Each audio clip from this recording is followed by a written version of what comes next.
Contemporary Linguistics, An Introduction, written by William O'Grady, Michael Dobrovolsky, and Francis Katamba, published by Longman, Pearson Education, 3rd edition, printed in 1996. Video number 5, Chapter 7, Semantics, The Analysis of Meaning, Part 2, The Conceptual System, pages 276 up until 278, narrated by Evi Sayono. In this Part 5 video, I will be reading about the conceptual system of meaning. In it, there is this fuzzy concept and graded membership. What are they really about? Let's listen to the information. Part 2. The conceptual system. Underlying the use of words and sentences to express meaning in human language is a conceptual system capable of organizing and classifying every imaginable aspect of our experience, from inner feelings and perceptions to cultural and social phenomena to the physical world that surrounds us. This section focuses on what the study of this conceptual system reveals about how meaning is expressed through language. We will begin by considering some examples that illustrate the way in which these concepts are structured, extended, and interrelated. 2.1 Fuzzy Concepts.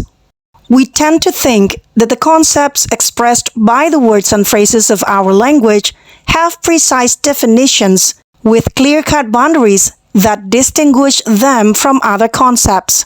Some concepts may indeed be like this. For example, the concept expressed by the phrase Member of Parliament seems to be clear-cut enough. One is a Member of Parliament if and only if one is duly elected to a particular legislative body. No other person can be truthfully called a Member of Parliament. But are all concepts so straightforward? Consider the concept associated with the word rich. How much does one have to be worth to be called rich? 500,000 pounds? 800,000? A million? Is there any figure that we can give that would be so precise that a person who is short by just 5 pence would not be called rich? It seems not.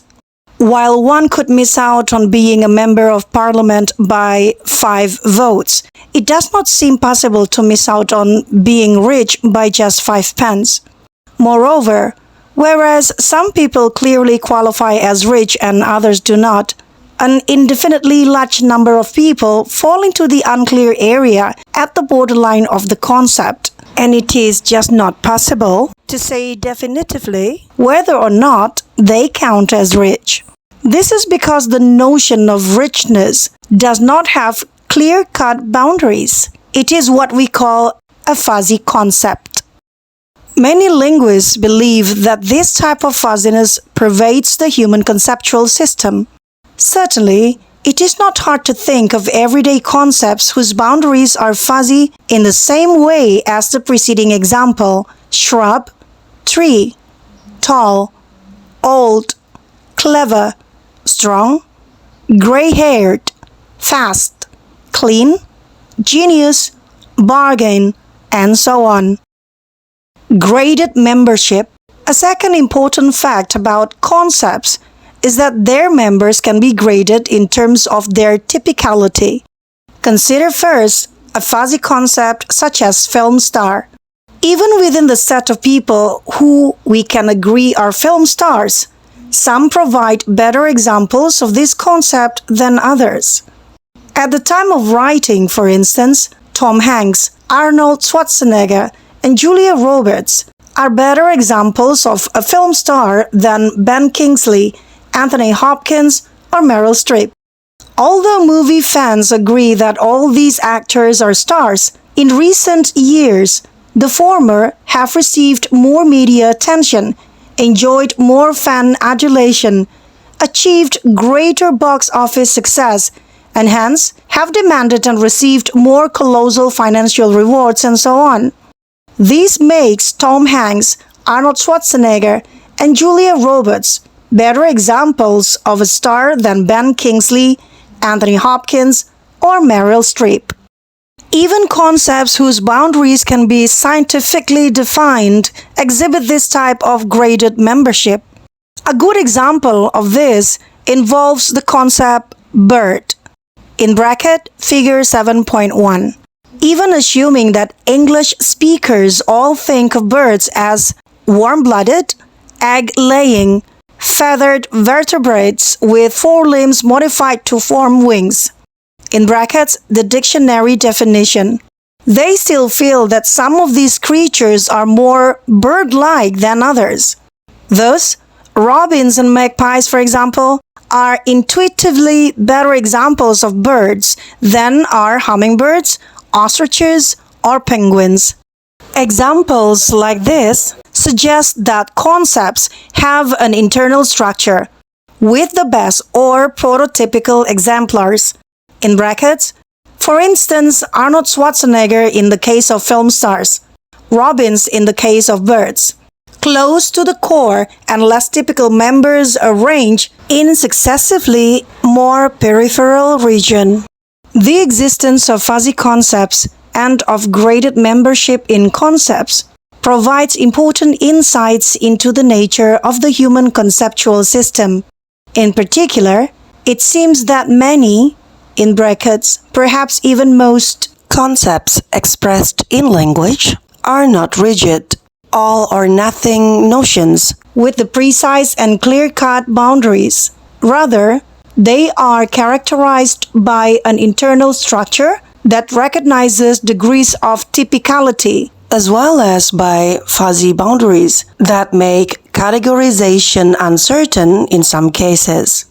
FYI, I put the pictures of the birds so it will be easier for us to discuss the next information in table 7.2. The first is magpie, robin, pigeon, hawk, hummingbird, stork, penguin, ostrich. In figure 7.2, possible internal structure of the concept bird. Pay attention on the 7 layers of circle in figure 7.2. Ring number 1 in the center, magpies and robins. Ring number 2, pigeon and hawks. Ring number 3, hummingbirds and storks. Ring number 4, ostriches and penguins. Ring 1 is intuitively better examples of birds.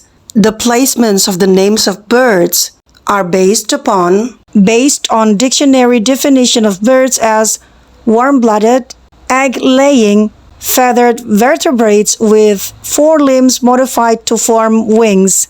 Concepts have internal structures with the best or prototypical exemplars close to the core and less typical members arranged in successively more peripheral regions. 2.2 Metaphor. The concepts expressed through language are not isolated from each other.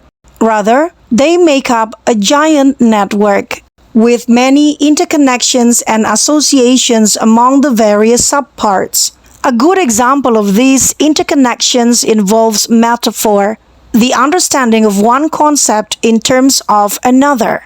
We have a tendency to think of metaphor as a literary device reserved for the use of authors and poets.